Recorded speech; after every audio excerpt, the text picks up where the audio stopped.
ይሄ ወሬ ሰንጣቂነታችን የሚመጣው ቁጭ ብለን አሃ እንደዚህ ያለኝ እንደዚህ ለማለት ፈልጎ ነው፣ አሃ በቀደም እንደዚህ ያለ ለካ እንዲህ ማለቱ ነበር የምንልበት ዋና ምክንያት ስራ ፈት ስለሆነ ወሬ ስንቀምር የምንውለው የስራ ቀመር ስለሌለን። ስለዚህ መስራት መልመድ አለብን ነው። እንዳንሰራ አገሪቱ የስራ እድል የላትም። የእናንተ ጥያቄ ወንድሜ አንተ አልገባህም። ካባን ለብሰ ለፍልፈህ ትሮጣለህ። እኛ ስራ አጥተን ያለ ነው አይደል?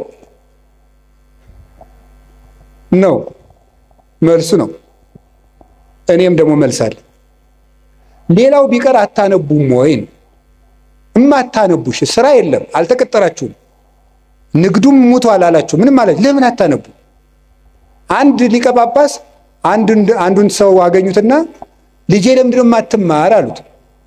አይ ምን እየበላው ልማር አላቸው።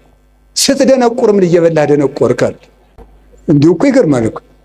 ለምን አታነቡም? ቁጭ ብላችሁ ዝም ብሎ ወሬ ስትጠቀጥቁ ከምትሉ ቁጭ ብላችሁ እስኪ አንብቡ። እውነቴን እኮ ነው የምነግራችሁ። ተግባር እኮ የሐሳብ ልጅ ነው። ሐሳብ ደግሞ የሚገኘው ይኸውላችሁ፣ እንጨት ሳትሰበስቡ እሳት ማንደድ ትችላላችሁ? ይቻላል? አይቻልም። ሐሳብ ሳይኖርህ ተግባር የታመጣለህ? እቅድ የታመጣለህ? ስራ የታመጣለህ? ከሰው ጋር የመኖር ስልት የታመጣለህ? ተግባቦት እንዴ ልንገራችሁ። እኔ ባለፈው አንድ ቦታ ሄጄ ውጭ ሀገር ሄጄ አንድ ቦታ ለጉባኤ ነው የሄድኩት። ዱባይ ስደርስ ኤርፖርቱን አላውቀውም። ያው ኤርፖርቱን አላውቀውም እና ሰዎቹ ዊልቸር ቡክ አድርገውልኝ ነበር። ያው እንደ ዕቃ እየገፉ አቅጣጫ እንዲያሳዩኝ ማለት ነው። እና እዛ ሲሄድ ዝም ብዬ ብዙ እንግሊዘኛ አልችልም፣ ጉድ አፍተርኑን ምናምን እችላለሁ። እና እዛ ዱባይ ኤርፖርት ውስጥ ያገኘሁትን ሰውዬ በጣም ነው የማመሰግን፣ ረዳኸኝ እንደዚህ እና እኔ ብዙ ጊዜ አቅጣጫ የማወቅ ችግር አለብኝ አልኩት። እንዲያው ሳስበው ግን ኋላ ጉራ ነው እንዴ አልኩት። አቅጣጫ የማወቅ ችግር አለብኝ ስለው ምን አለኝ? አይ መግባባት ከቻልክ ችግር የለውም አለኝ። እና በህሊኔ ይዤው ቀርቼ ነው መግባባት ከቻልክ አቅጣጫ አይጠፋም ብሎኝ ነው። እስኪ በሉት ይሄን ቃል መግባባት ከቻልክ አቅጣጫ አይጠፋም ነው።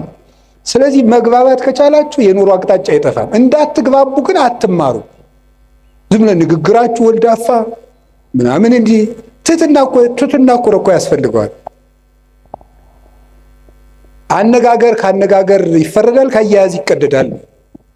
ከሰው ጋር እኮ ተግባብተን ለመኖር ራሱ መማር አለብን፣ ማንበብ አለብን።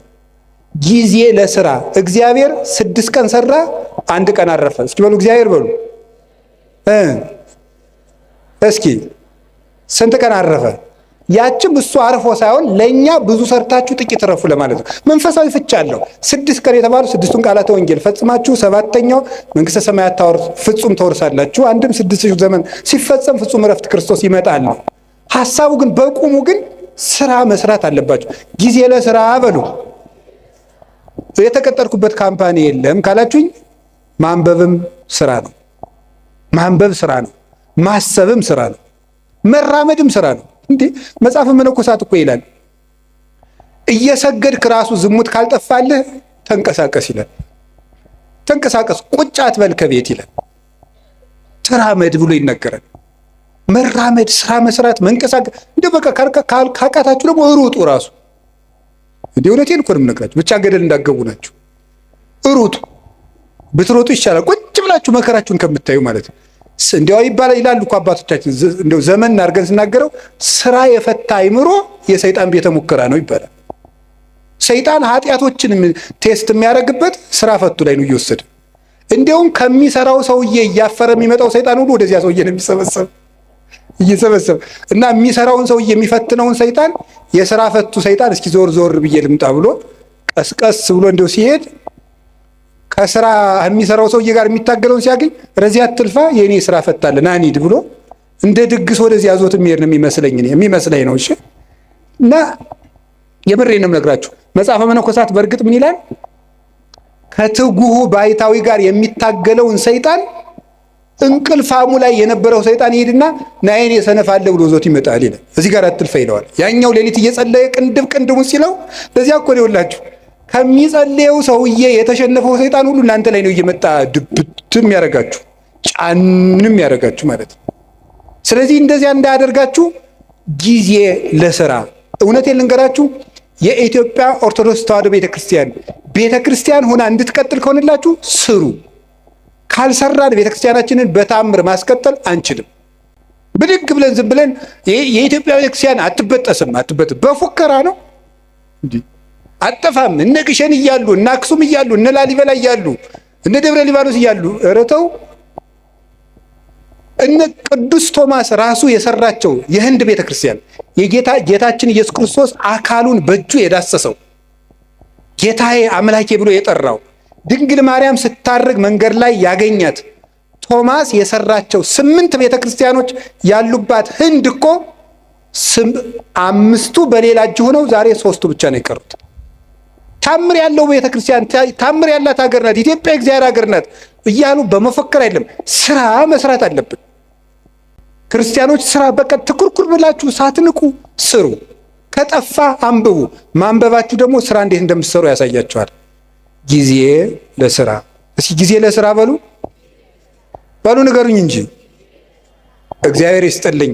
ሌላው ደግሞ ጊዜ ለምን ድገሙ። አቤት ጊዜ ለምን?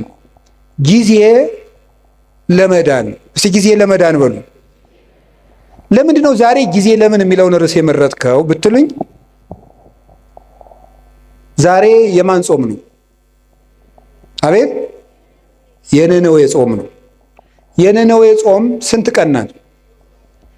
3 ቀን ለምን የተጠቀሙ ሰዎች ናቸው? የነነዌ ሰዎች ለመዳን የተጠቀሙ ሰዎች ናቸው። ጊዜ አያችሁ እንዴት እንደሚጠቅም። በስንት ዓመት ያጠራቀሙትን የኃጢአት ግንብ 3 ቀን ተጠቅመው ነው ያፈረሱት ማለት ነው። ጊዜ እንዴት እንደሚጠቅም 3 ቀን እንዴት እንደጠቅም 3 ቀን ሀገር አዳነች። እኛ አሁን 50-60 ዓመት ሀገር ማዳን አቅቶናል። 3 ቀን ግን ሀገር አድኗል።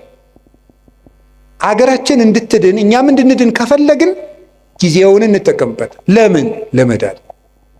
የመዳን ቀን ዛሬ ነው፣ ከዛሬም አሁን ነው አይደል? ሁለተኛ ቆሮንቶስ ምዕራፍ 6 ቁጥር 2 ላይ ወናሁ ዮም ዕለተ አድኅኖ በዕለተ ሪት ሰማዕከ ወዕለተ መድኃኒት ረዳእከ ወናሁ ዮም ዕለተ አድኅኖ። በተመረጠች ዓመት በተመረጠች ቀን እሰማሃለሁ። የመዳን ቀን ዛሬ ናት፣ ከዛሬም ደግሞ አሁን ነው። ሰይጣን እንዳንድን ድነት ማለት ምን ማለት ነው? በኦርቶዶክሳዊ አስተምሮ መዳን ማለት ከቅጣት ማምለጥ ማለት አይደለም። ምን ማለት ምን ይመስላችኋል? መዳን ማለት ከእግዚአብሔር ጋር መዋሃድ፣ ቲኦሲስ ማለት ነው በግሪኩ። ከእግዚአብሔር ጋር መዋሃድ፣ ሱታፌ አምላክ፣ ከእግዚአብሔር ጋር መኖር ነው መዳን ማለት። ድነት ማለት ይሄ ነው። አሁን አንዳንድ ሰዎች እኔ ድኜ ጨርሻለሁ ይላል። እንዴ ከእግዚአብሔር ጋር መኖር የሚያበቃ ነገር ነው? መዳን ማለት ከእግዚአብሔር ጋር መኖር። ከእግዚአብሔር ጋር መኖር ደግሞ ሁልጊዜ የሚቀጥል ነገር ነው። እግዚአብሔርን የሆነ እንደ ዕቃ የሆነ ተቀብለ ነው በቃ ምን እላለሁ ሁልጊዜ አብረ ነው ምን ኖረው። ከእግዚአብሔር ጋር መኖርን ጧትም ማታም ጧትም ማታም ጧትም ማታም ለመዳን መጠቀም አለብን። ሰይጣን ምን እንደሚያደርግ ልንገራችሁ። አንዱ መሰረታዊ የሰይጣን ተንኮል ጊዜ ከሰጠን ነገ ስለዚህ ልነግራችሁ እችላለሁ። አንዱ የሰይጣን መሰረታዊ ተንኮል እንድንዘገይ ማድረግ ነው። እንድንዘገይ ለምሳሌ ከመታረቅ እንድንዘገይ ያደርገናል። ሳምንት እንታረቃለን፣ የዛሬ ወር እንታረቃለን እንዳል ቂም ሆኖ ይቀራል ማለት ነው። ማዘጌት። ቁርባን እናቀዳለን፣ እንድንዘገይ ነው የሚያደርገን። ይኸውላችሁ የማቴዎስ ወንጌል ምዕራፍ 25 ላይ እንደተጻፈው መንግስተ ሰማያት 10 ደናግል ትመስላለች ተባለ። ከዛ 5ቱ ጠባበኞች ናቸው፣ 5ቱ ሰነፎች ናቸው። 5ቱ ዘይት ይዘዋል፣ እነዚያ ዘይት አላዙም፣ ተኙ። ሙሽራው መንፈቀ ሌሊት መጣ፣ እነዚያ ግን ዘይት አልነበራቸውም። ሊገዙ ሄዱ። ተመልሰው ሲመጡ ምን ሆኖ ቆያቸው? በሩ ተዘግቶ። የነዚህ ሰዎች ከፍተኛ ችግር ምንድን ነበር? መዘግየት ነበር። መዘግየት ነው በር ያዘጋባቸው። ዘይት የተባለች ፍቅር፣ ልጅነት፣ ትሕትና ናቸው። እነዚህን በጊዜ ያላዘሰው በር ከተዘጋ በኋላ ይሮጣል። በሩ ሳይዘጋ ነገ ቆርባለሁ ሳትቆርቡ በሩ ይዘጋል። ክርስቶስ መብረቅ እያብለጨለጨ የሚመጣበትን ጊዜ አይደለም። ለእኛ ምጽአታችን ምናችን ነው? የምንሞትበት ቀን ነው። በሩ ይዘጋል። ሳንቆርብ ይመጣል፣ ሳንታረቅ ይመጣል፣ ሳንጸልይ ይመጣል፣ የቀማነውን ሳንመልስ ይመጣል። የበደልነው ሳንክሰው ይመጣል፣ እንደተዝረከረክን ይመጣል። የነዚህ ሰዎች የነነዌ ሰዎች ትልቁ ነገራቸው ወዲያው ጊዜን ተጠቅመው መወሰናቸው ነው። እስከ 3 ቀን ድረስ ነነዌ ትገለበጣለች አለ። ወዲያው ትገለበጣለች ሲባል ንጉሱም ከዙፋኑ ወረደ፣ ሕፃናትም ጡት ተው፣ ከብቶችም እንዳይጠቡ ተደረገ። ወዲያው በ3 ቀን እግዚአብሔር ምሕረት ሰጠ። ያን ምሕረት ያገኙት በጊዜው በመወሰናቸው ነው። መታረቅ ካለባችሁ ዛሬ በቃ ከዛሬ በኋላ ይበቃችኋል። መቁረብ ካለባችሁ ካልቆረባችሁ አሁን ለቁርባን መዘጋጀት ነው። ለቁርባን አሁን ነው መወሰን ያለብን፣ መጸለይ ያለብን አሁን። እስቲ ጊዜ ይስጡኝ፣ እስቲ እንዲህ ያለ ይስጡኝ። እስከ መቼ ነው ጊዜ የሚሰጠን? እስመ እግዚአብሔር መፍቀሬ ሰብ ሎቱ ስብሐት ይትዔገስ ኩሎ ጊዜ። በልብ መታሰቡ በቃል መነገሩ ስሙ ከፍ ከፍ ይበልና ሰውን የሚወድ እግዚአብሔር ዘመን አስፍቶ ወራት አብዝቶ ለንስሐ ይሰጣል ይላል ቅዱስ ዮሐንስ እስክንድርያ ሃይማኖተ አበው ምዕራፍ 52 ቁጥር 26 ላይ ሲናገር ወራት አስፍቶ የሰጠን ለንስሐ ነው፣ ለመዳን ነው የሰጠን እንጂ እንጨቃጨቅበት አይደለም። ስለዚህ የእግዚአብሔር ቤተሰቦች እኔ የምነግራችሁ ነገር እውነቴን ነው። እኔ እንግዲህ የምትነግዱት ነግዱ፣ ጊዜ ለዚህ ስጡ፣ ለመዳናችሁ ጊዜ ስጡ። ምንድነው? ምን ስናደርግ ነው? ስናነብ መጽሐፍ ቅዱስ። ምንድነው ስናደርግ ነው? ንስሐ አባታችን ጋር ስንገናኝ፣ ስንጸልይ፣ ከቤተ ክርስቲያን ጋር ያለን ግንኙነት ጥብቅ ሲሆን ጊዜ ለመዳን እንጠቀምበት። እግዚአብሔር የመዳን ጊዜ ሰጥቶናል። ክርስቶስ ከተወለደ ጊዜ ጀምሮ ያለው ጊዜ የመዳን ጊዜ ነው። በመድኃኒት ቀን እየታመምን ያለን ደግሞ እኛ ነን።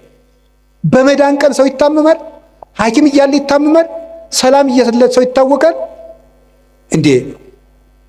ንግሥተ ሳባ ትትነሳ ወትትፋታ ለዛቲ ትውልድ።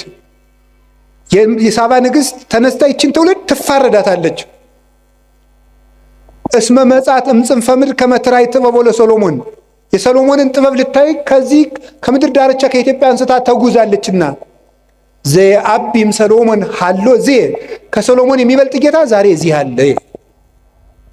ሰላም በሌለበት ዘመን ጠራዋል። እኛ ግን ባለበት ዘመን ነው። እንጀራ እያለ ነው እየተራብን ያለው፣ ውሃ እያለ ነው የሚጠማን። መድኃኒት ተወልዶልን ነው የምንታመመው። የመዳን ቀን ዛሬ ነው። የመጨረሻ ድነት ለራስ። እስኪ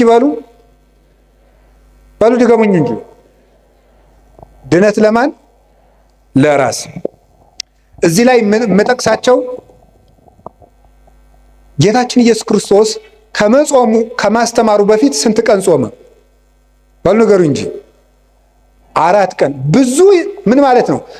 ከማገልገላችሁ በፊት ለራሳችሁ ጊዜ ይኑራችሁ ለማለት ነው። ዮሐንስ መጥምቅ 6 ወር ከመስበኩ በፊት ስንት ዓመት በረሃ ነበር? 30 ዓመት በረሃ ነበረ። ብዙ ሰዎች ለራሳቸው ጊዜ ሳይኖራቸው ለሰው አገልጋይ ሆነው ይመጣሉ። ለራሱ ጊዜ የሌለው ሰው የሚያገለግለውን ሰው ጨምሮ ይጎዳል እንጂ አይጠቅምም። ቅዱስ ጳውሎስ ጌታችን ኢየሱስ ክርስቶስ ካነጋገረው በኋላ 3 ዓመት በአረብ በረሃ ኑሮ ለራሱ ጊዜ ሰጥቶ አዳምጦ ያስተምር ሄደ። ለራስ ጊዜ። ይሄ ግን ማንን ይኖርን መሰል? እንደውም ይላል ለሌሎች ከሰበኩ በኋላ እኔ የተጣልኩ እንዳሉ ሰውነቴን እጎስመዋለሁ ይላል። ለራሱ ጊዜ ነበረው። ጌታችን ኢየሱስ ክርስቶስ ሲያስተምር ውሎ ማታ ደብረ ዘይት የሚያድረው ሰው እያገለገላችሁ ለራሳችሁ ጊዜ ይኑራችሁ ለማለት ነው። ለራሳችሁ ጊዜ ይኑራችሁ። አባታችን አቡነ ተክለ ሃይማኖት ምድርን ሁሉ ሲያገለግሉ ከኖሩ በኋላ መጨረሻ ላይ የተናገሩት አንድ ቃል ነበረ። መቅረዝ ቢጠፋ ማን ያበራለታል? ጨው አልጫ ቢሆን ማን ያጣፍጠዋል? እኔ ዙሪያ ሀገሩን ሁሉ ጨው አረኩት፣ እኔ ግን አልጫ ሆንኩ፣ ወዮልኛል። መጨረሻ ላይ ገርል እንዳልቀመሰ ሰው ይላቸዋል። ገርል እንዳልቀመሰ ሰው እንደገና ደግሞ በአንድ እግራቸው ቆመው ክርስቶስን ፍቅሩን እየፈለጉ መጋደል ጀምሮ ይላል። ይሄ ለራስ ጊዜ መስጠት ነው። ይሄ ማንን ይመለከታል? እኔን፣ የቤተ ክርስቲያን ሰዎችን። ከዛ ሰዓት ማንን ይመለከታል? አስተባባሪ ብዙ ጊዜ ለራሱ ጊዜ የለውም። በዚህ ቁጭ በል ምናምን እንደዚህ በል ምናምን እንደዚህ። ይሄ በማህበር የሚደራጅ ሰንበት ተማሪ አይቆጡኝም፣ በጣም ነው የምንዋደደው። ሰንበት ተማሪ ለራሱ ጊዜ ያጣል። በቃ መዝሙር ይዘምራል፣ ሌሊት ያድራል፣ እንዲህ ይላል፣ ከበሮ ይመታል፣ ያስተባብራል። ለራሱ ጊዜ የለው። እዚህ ወጣቶችም ትኖራላችሁ፣ የጥምቀት አንጣፊዎቹም ለራሳችሁ ጊዜ ይኖራል። ለታቦቱ ጊዜ ሰጣችሁ ማታ የሀገራችን ሰው ምን ይላል? ስትፈጭ ውላ አቦካች ባተላ ይላሉ። እንደዚህ ነው ማለት ነው። ስለዚህ ለራስ ጊዜ መቼ ነው የሚኖረን? ሁልጊዜ አስተባባሪ ግንዳሉ ለከብቶች እያጠጣ እሱ ግን ይበሰብሳል ይባላል። ከብቶችን ያጠጣና ያረካቸዋል፣ እሱ ግን እየበሰበሰ ነው የሚሄደው። ስለዚህ ውሃን መሸከም ለመለምለም ከሆነ ጥሩ፣ ለመበስበስ ከሆነ ግን ጥቅም የለው። ለራሳችን ጊዜ ይኖረን። ጌታ ለሐዋርያት ያላቸው እንዲህ ነበር፣ ለራሳችሁ ተጠንቀቁ፣ ለራሳችሁ እቀቡ ርእሰክሙ ኢታክብዱ ልበክሙ፣ ለራሳችሁ ተጠንቀቁ፣ ልቡናችሁን በመብል በመጠጥ በመቀማጠል አታክብዱት፣ ለራሳችሁ ጊዜ ስጡ ነው ያላቸው። ለራሳችሁ። ቅዱስ ዮሐንስ አፈወርቅ ደግሞ ምንድን ነው የሚለው? አንተ ሰው ከቤትህ በድን እያለ የሰው በድን ልትቀብር ከሰው ልቅሶ አትሄድም። የራስህ ቤት እያፈሰሰ የሰው ቤት ልትከድን አትሄድም። መጀመሪያ የራስህን በድን አውጣና ቅበር። መጀመሪያ የራስህን ቤት ክደን፣ እዛ የሌሎችን ቤት የሚያፈሰው ልትከድን ትሄዳለህ ይላል። ስለዚህ ለራሳችን ጊዜ እንዲኖረን ያስፈልጋል። ይሄ ዓለም ልንገራችሁ፣ እውነቴንም ነግራችሁ የእግዚአብሔር ቤተሰቦች እየገባችሁ እንደሆነም እንዳልሆነም አላውቅም፣ ወይ በጊዜም ይገባችኋል። ጨርሻለሁ፣ መጨረሻዬ ነው። አሁን የምንኖርበት ዓለም የ21ኛው ክፍለ ዘመን ወደፊትም የሚመጣው ዓለም ምንድን ነው የሚያደርገን ካላችሁኝ፣ ለራሳችን ጊዜ እንዳይኖረን ነው የሚያደርገን። ጊዜ እንዳይኖራችሁ ያደርጋል። ሌላው ቀርቶ እየተሳሳታችሁ እንደሆነ እንዳይገባችሁ ጭምር ነው የሚያደርገው። የምታስቡበትን ጊዜ ነው የሚያሳጣችሁ። እንዲሁም መቼ ነው ስሉ የምታስቡት? ለመሆኑ ታስባላችሁ? ልንገራችሁ አንድ ነገር ማለት ነው። እንዲያውም አነብላችሁ ነበረ። እኔ ያው እንደናንተ ስልክ እጠቀማለሁ። ይሄ ሰፊ ስልክ መጽሐፍም አለው ስልኬ። እና አንድ ሰው ምን አለኝ፣ ኤአይ የሚባል መታልና ይጠቅመውታል አንዳንድ ጥያቄ ቢጠይቁት አለኝ። እሺ ብዬ የሆነ ቀን የሆነ ጥያቄ ጠየቅኩትና ማብራሪያ ሰጠኝ። አላ ያ የሰጠውን ማብራሪያ ኮፒ ፔስት አድርጌ ኖትቡክ ላይ ገለበጥኩና ተመልሼ ፕሊስ ዲፋይን ኢት ኢን ዲቴል አልኩት ብየዋለሁ። የለም የላይኛው ኖት ምኑን አይለኝም።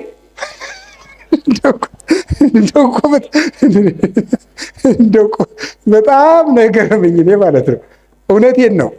እግዚአብሔር በሚያውቀው ስልኬ ላይ አንስቼ አስቀምጨዋለሁ። እንደዚህ ያለውን ነገ ካገኘሁት አነብላችኋለሁ። በእንግሊዘኛ ምን እንዳለ ምኑን ቅድም የነገርኩህን አታስታውስም እንዴ አልኩት። እና ምን አለ ይመስላችሁ? እኔ ስሜት የለኝም፣ ሴንስ የለኝም፣ ኢሞሽን የለኝም፣ ሜሞሪ የለኝም፣ አላስታውስም። መረጃ አጠራቅሜ ማቅረብ ብቻ ነው ስራዬ ያለ። ከቃሉ ጋር ናችሁ? እንደዚያ ነው ማለት ነው። እየበተነ የማይሰበስብ ቻት ጂፒቲ ነው ያቀርባል። እሱ ግን ያን መልሶ አያስታውሰውም። እንደዚያ ናችሁ እናንተ። በቃ ትበትናለህ፣ የምትሰበስበው ግን የለም። ቀኑን ሙሉ ሌቱን ሙሉ በትናችሁ መጨረሻ ላይ ግን ዘወር ስትሉ እጃችሁ ላይ ምንም ጠብ ያለ የህይወት ጠብታ የለም። ስለዚህ የእግዚአብሔር ቤተሰቦች ታውት ሁሉንም ነገር ይሄን ያለውን ነገር ሁሉ ተጠቅሙና አሁን በኢንተርኔት የመጡትን ፕላትፎርሞች ሁሉ ከቻላችሁ ለድነት ተጠቀሟቸው፣ ካቃታችሁ ደግሞ ተዋቸው። አንዳንድ ጊዜ ሰይጣንም ያታልላችኋል። ምን እያደረገ አይ በቃ እንዴ መረጃ እኮ ጥሩ ነው ይላል። ወይ ጉድ! እኔ ልገራችሁ፣ አንድ ሰው መረጃ ሲሰበስብ ቢያንስ ሁለት ዓላማ ይዞ ነው መሰብሰብ አለበት። አንደኛ ለነፍሱ የሚጠቅመውን ነገር፣ ሁለተኛ ለኑሮው የሚጠቅመውን ነገር። ከሁለቱ ውጭ የሆነ ነገር ላይ በማዳመጥ ጆሮአችሁ መደንቆር፣ አይምሯችሁ መደንዘዝ የለበትም። ምን በወጣን እንዴ! ሰዎች እኮ እንደው አሁን እኮ በሉታውት ሁሉን ቢያወዱት አሉ ሆድ ባዶ ይቀራል። ስለዚህ ለራሳችሁ መቼ ነው ጊዜ የምትሰጡት? አሁን ስታነቡም ኢንተርኔትን ብታዳምጡ፣ ቲክታክን ብታዳምጡ፣ ፌስቡክ፣ ዩቱብ ብታዳምጡ ወይ ለነፍሳችሁ ወይ ለእንጀራችሁ። እስኪ በሉ ወይ ለነፍሳችን በሉ። ከዛስ ወይ ለኑሯችሁ አዳምጡ። ከዛው ተውት። ለራሳችሁ ጊዜ ይኑራችሁ። ለራሳችን ጊዜ እንዲኖረን እግዚአብሔር ይርዳን። ርዕሱ ብዙ የሚያስነግር ነው። ለዛሬ እንዳይመሽ ብፁዕ አባታችንም ሌሎች አባቶችን ማስቀምጨን ሁሉም ለፈልፍ ጊዜ ለምን ዘርዝሩን እንጂ ከላይ ጀምራችሁ ጊዜ ለእግዚአብሔር፣ እሺ ጊዜ ለስራ፣ እሺ አቤት ጊዜ ለቤተሰብ፣ ሌላስ ጊዜ ለማዳመጥ፣ ሌላስ አቤት ጊዜ እና በዩቲዩብ ሁሉ የሚያወራውን ሰው አትስሙት። ከተጣሉኝ የሚጣሉ አሁን አቶ እውነቱን አፈነዱት ይላል። ምንም የፈነዳ ነገር የለም። አትስሙ። በቃ እንደዚህ አፈነዱት፣ ዘለቁት፣ አፍረጠረጡት የሚል ነገር አትስሙ። በቃ እውነት ብቻ የምትሰሙበትን ምንጭ ለይታችሁ ስሙ።